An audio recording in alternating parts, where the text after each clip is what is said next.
And great to have my friend Willie Chai here, your very own SIDKL guy who's our National Director for the Fellowship of Christian Athletes in Malaysia. You didn't know that. Now you know that. Wow, right. My favorite sport is wrestling. No, not WWE wrestling, Olympic style wrestling, but nobody. I serve in Southeast Asia, and nobody does wrestling over here because Asians they don't touch each other. You know, they never touch it. In America, we hug, we touch. So nobody wants to touch each other. So it's great to be with you here tonight. What a blessing! I love this place. This is a cool place. Next time I come to Malaysia, I've been to over 20 countries, and but the country I've been to the most is Malaysia. Yeah. Good food in Malaysia. But how come you guys eat all the food and nobody's big like me? She's pointing at him. I dig it. You eat cheeseburgers like me. That's what happened.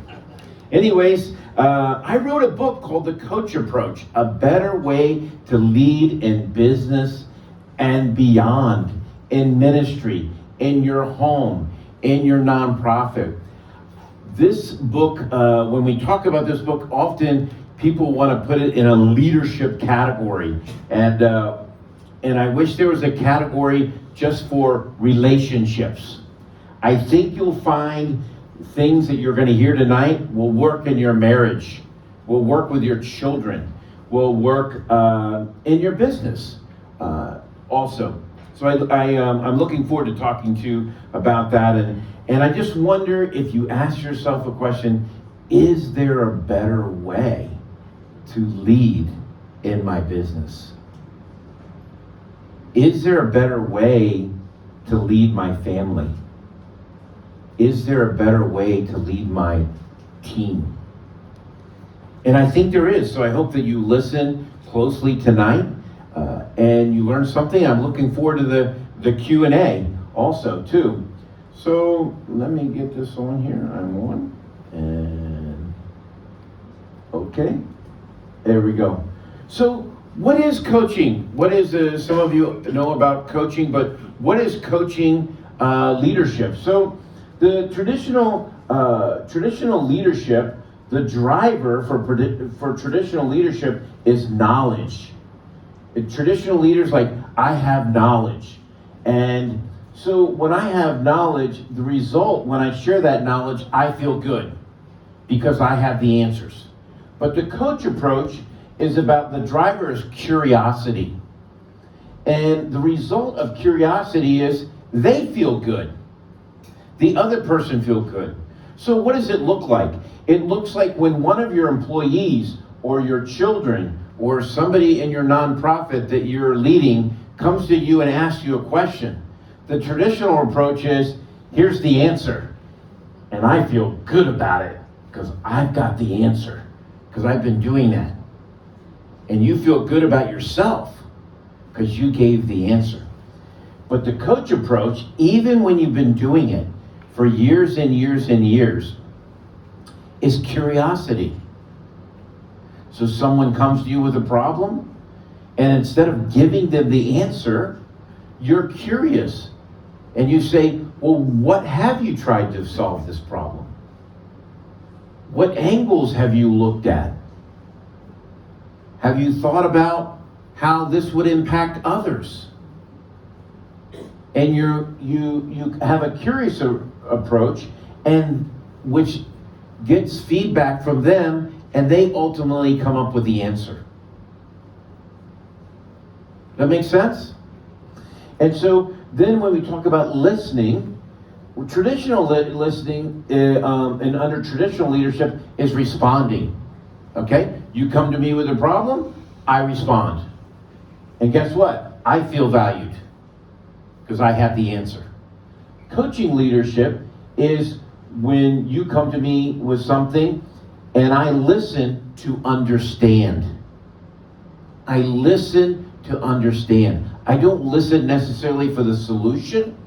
I listen to understand what is going on here? What is the issue that is behind this problem? And guess what? When I listen and they feel like I understand, they feel valued.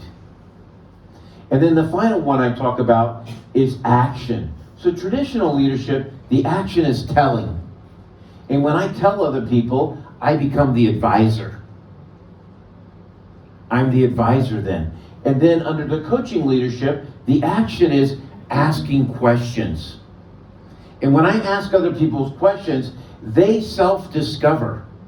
And when we self-discover the answer to the problem, we're more likely to execute because we gave the answer. It's our answer. But too many times in business and with our children, especially, how many have adult children? Okay, it's a challenge, isn't it? Somebody needs to write the book on adult children. So it's a challenge. I have 4 adult children. So I have 1 wife, 4 daughters, and 1 female dog. I'm a minority in a sorority. Thankfully, 2 of my daughters are married, so now I have 2 son-in-laws, and one of my daughter now, it just gave us our 2nd grandson, so I have 2 grandsons. So I was thinking this afternoon, wow, I have 4 girls and 4 boys, but we're catching up. This is good. So this is kind of to set the stage for what is traditional leadership versus the coach approach and coaching leadership. This is Colin O'Brady. Anybody ever heard of Colin O'Brady? No, most people haven't. Colin O'Brady is a 10-time world record holder for including speed records for the Explorers Grand Slam. The Explorers Grand Slam is climbing the 7 tallest mountains in the world, including Mount Everest, which is 8,829 meters. He climbed all the way to the top. But the record he is most known for is the record is to be the first solo human-powered hike across Antarctica. No one had ever done that before. Now, in Malaysia, you can't imagine how cold it is in Antarctica because it's so hot here. But it's cold there. And when he got dropped off, the first hour, this is somebody who's climbed the 7 tallest mountains. And when he got dropped off, the first thing he did was cry. It was minus 34 degrees Celsius, 48 kilometers per hour winds. And he was all alone. You can see, if the picture, you can see up here where he started, the airplane's pulling off. In the corner there, where he's all by himself. Can you imagine that? And he only walked 1 mile the first day. He was already behind on his plan. And then he had to walk 12 hours a day, and he pulled that whole sled. That was his food, everything he needed, and he was pulling 375 pounds, which is 100 kg of food and gear. That's how much he was pulling, and he was all by himself, and he was burning 10,000 calories a day, but he was only eating 5,000 a day, so he was losing weight every day. And when he first got dropped off, and after he started crying, he said, although I was all alone, I was surrounded by voices that were the worst version of myself. Although I was all alone, all by myself, I was surrounded by many voices that were the worst version of myself. You're an idiot. You're a failure. How embarrassing to be on all the talk shows about how you're going to have this big success, and yet you don't have it. The limiting beliefs shining bright that says you can't do this. And here's the point, is that we become the stories we tell ourselves. We become the stories we tell ourselves. I think of this mostly, we start with children, right? Any of your children go, Dad, I'm just not good at math.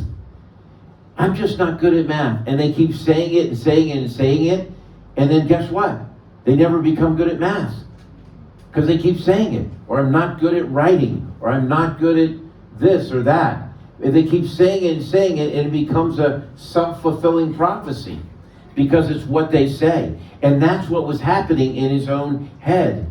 So how did he get going? How did he hike across Antarctica? He changed the story he was telling himself. And maybe some of you need to change the story you're telling yourself tonight. I'm too old, or I'm too young, or whatever your story is that you need to change. So he changed the story you're telling himself, and he said, Colin, you are strong. Colin, you've got this. Colin, this is your destiny. The reality is the most important muscle is right here. Right here in our head. And so the strength of the mind helped him succeed. So what's the Antarctica in your life? What's the Mount Everest in your life? The impossible. The absolute impossible that nobody's ever done. What is that in your own life? And how do you move from the impossible to possible? So here's 4 ways to move from the impossible to the possible. Number 1 is to have a mantra. A mantra is a short saying that you say. And I have a mantra that I read many mornings of things that I want to tell myself that I believe. And it's not, I'm not good at math. I want to say the positive. That I am a loving and kind father. That I love my wife more than anyone else. That I am a coaching leader. I read this and I read it out loud. Because something happens when we say something out loud. Something happens in our head and our heart. You think about that, especially for big decisions. The first time you told your girlfriend those big 3 words, I love you. Soon as you say it out loud, didn't things change at that point? In your head and your heart? Or you're trying to figure out which job to take, and finally you say, I'm going to take this job. And now everything's changed because now you've committed to that. So it's important to have a mantra, read it in the morning, and say it out loud. The second thing is to have a possibility mindset. Some of us see that life is, the glass is half empty, but we need to see it as half full. And move from I can't to I can. Henry Ford says this, whether you can or whether you can't, you're right. Whether you can or whether you can't, you're right. The third thing to help you move from the impossible to the possible is really what I talk about is talk to myself versus listen to myself. Talk to myself versus listen to myself. You see, a lot of times when we talk to ourselves, we have a negative story that we tell ourselves. When we listen to ourselves, we have a negative story. So we need to talk to ourselves about the positive story inside of us. And this was really demonstrated by Dr. James Gillis. He was a surgeon, a heart surgeon, and he was in his 50s. And during this time, he competed in 6 double Ironman races. 6 double Ironman races. So what does that mean? What is an Ironman race? An Ironman race is a 1.9 kilometer swim, a 177 kilometer bike, and a 42.1 kilometer run, a marathon, all in one day. Has anybody done that before? Eric? Did you? You're crazy. Anybody run a marathon before? Okay, you ran a marathon? Okay. I ran a marathon too. And it was a thing, I didn't want to commit to it. And then I did all the training, and then finally I started to tell people that I was going to run a marathon. And then I really felt committed to it. The coach approach. The other thing too is my main sport is wrestling. So when I said, hey, to my friend, I'm going to run a marathon. And what did he do? He looked me up and down. He goes, you don't look like a runner. I said, I know I don't look like a runner. I'm a wrestler, but I'm going to run it. And thank God I did. But so he did an Ironman race, all of that on a Saturday, and the same thing the next day. 2 days in a row. He did 6 double Ironmans. And people say, how did you do that? In addition to 46 marathons that he ran and 14 161 kilometer mountain runs in his 50s. How did you do that? How did you do that? He said, I had to talk to myself, not listen to myself. Because when I listen to myself, my back hurt, my knees hurt, my toes hurt, I got blisters, I am hungry, I'm exhausted, all of these negative thoughts. And he had to talk to himself to say, you can do this, you've got this, you've done the training, you're ready to go. So that's a possibility mindset. And then the last thing, of course, for us as followers of Christ, to move from the impossible to the possible is to tap into prayer and the power of the Holy Spirit. That the power of the Holy Spirit can help us do things that we don't think that we could normally do. So there's him sitting on his thing again, the impossible. That looks cold, doesn't it? So possible. Audrey Hepburn said, nothing is impossible. The word itself says, I'm possible. Never heard that before. In Mark 9:23, Jesus said, if I can, anything is possible if a person believes. Often it comes down to us believing in what is actually possible. So the possibility question is this, is what if? When you're sitting there in your boardroom, in a meeting, with the church, when you're sitting there with your family at the dinner table, and you're trying to think about, can we do this? The question is, what if? What if we actually do this? What if you run a marathon? What if you climb Mount Everest? What if you do the impossible for your life? And then the follow-up question is, what is holding you back from going for it? What is holding you back from going for it? And most of the time, it's fear. It's fear. So the next part of the coach approach is asking thought-provoking questions. And Vanessa Redgrave said, ask the right questions if you're going to find the right answers. Ask the right questions. We need to focus more on the right questions than the right answers. When we ask the right questions, it's going to lead us to the right answers. And in Luke Luke chapter 2, verse 46, after 3 days, they found him in the temple, sitting among the teachers, listening to them and asking them questions. This is what Jesus did, right? He went to the temple and he was asking questions to learn. Jesus asked over 180 questions. They're listed in the Bible. He was a question asker, and many times when people asked Jesus a question, did he give them the answer? He responded with a question.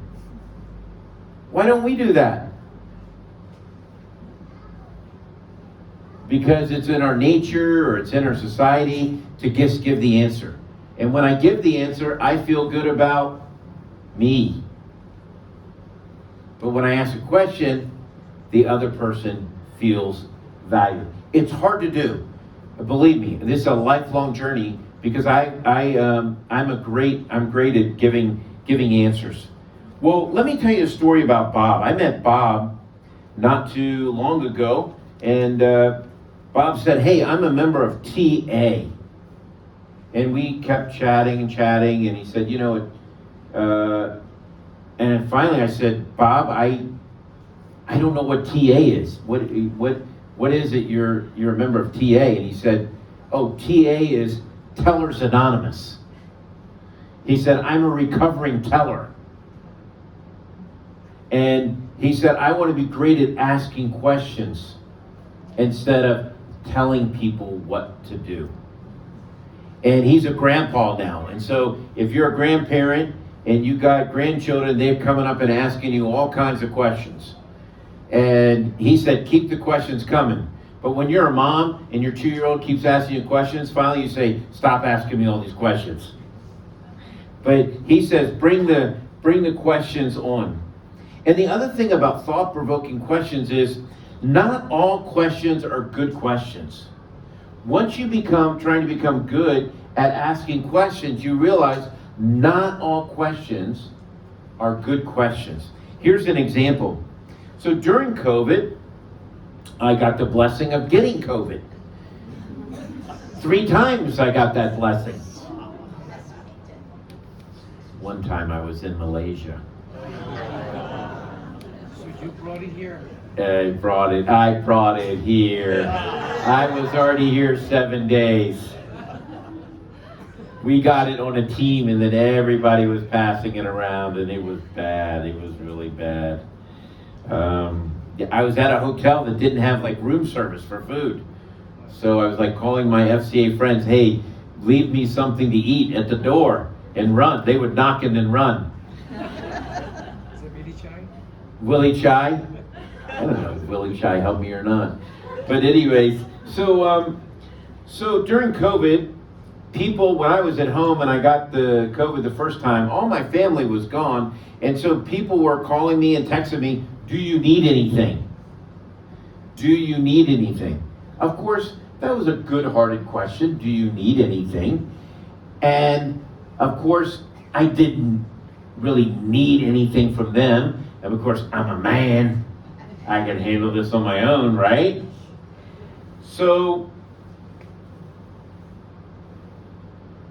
then one of my friends, Dan, texted me and he said, "Who's bringing you dinner tonight?" And I said, "No one."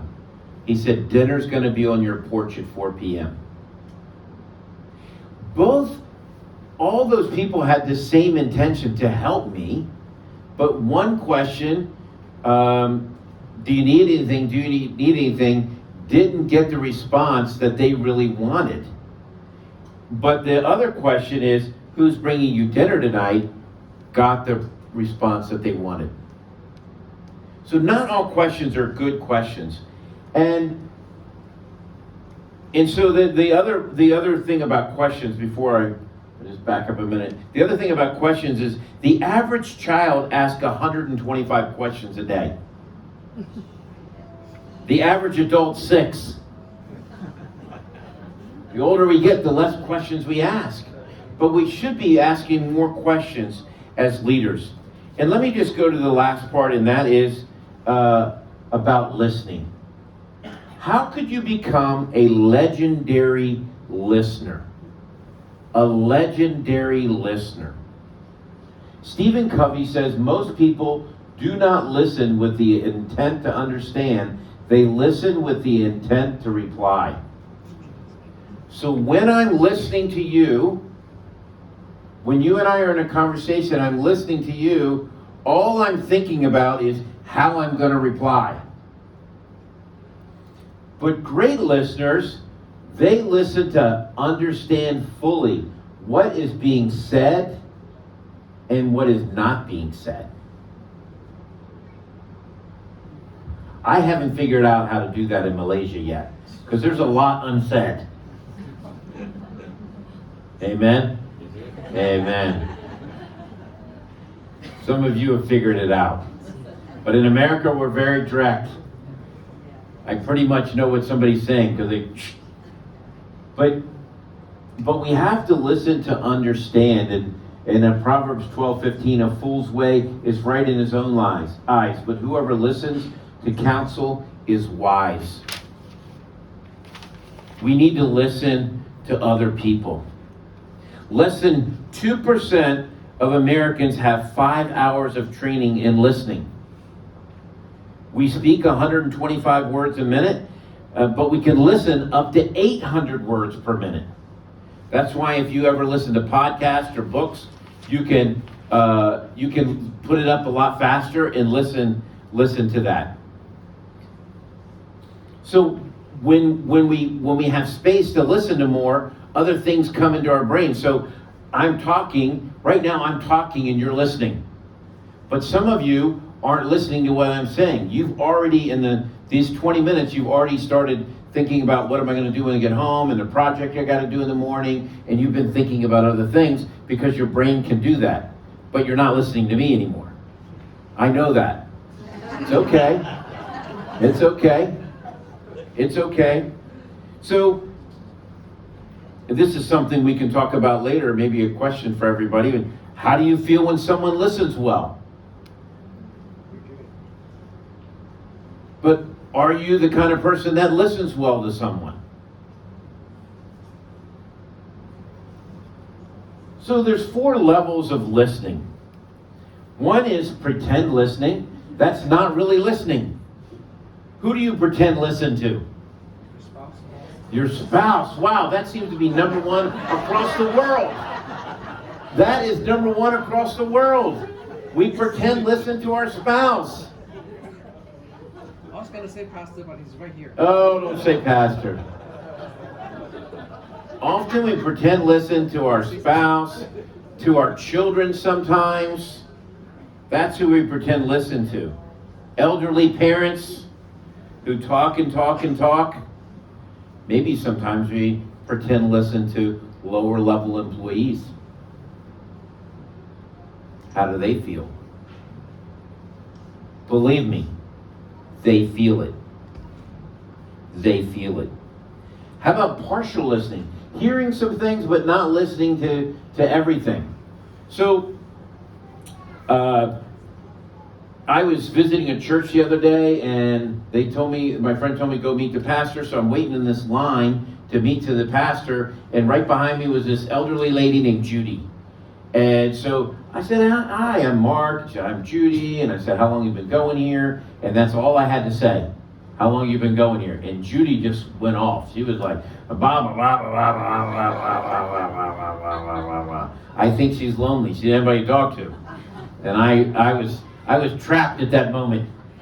But at first, I was listening pretty well because I wanted to be a champion listener.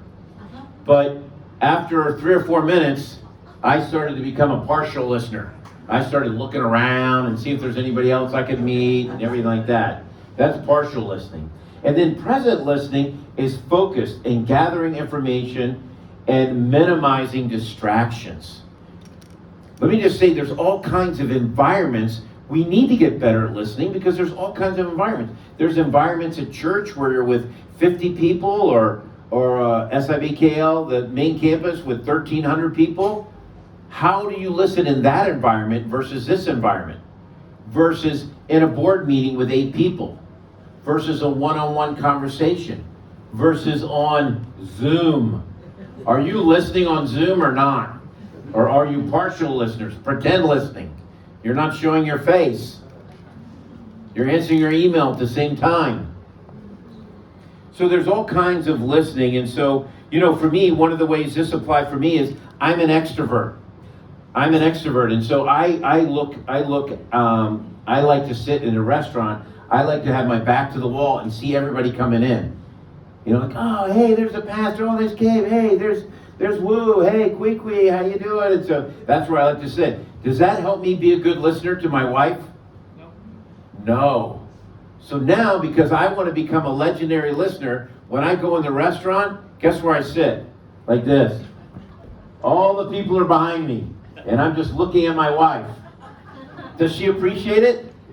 Absolutely. And then there's powerful listening. Listening for meaning, understanding, and what is being said and not said. So how do we improve our listening? Number one is put down your phone. Face the wall. Put down your phone. And minimize the activity around us. For me, sometimes I need to clean off my desk when I'm on a Zoom call so I can focus there.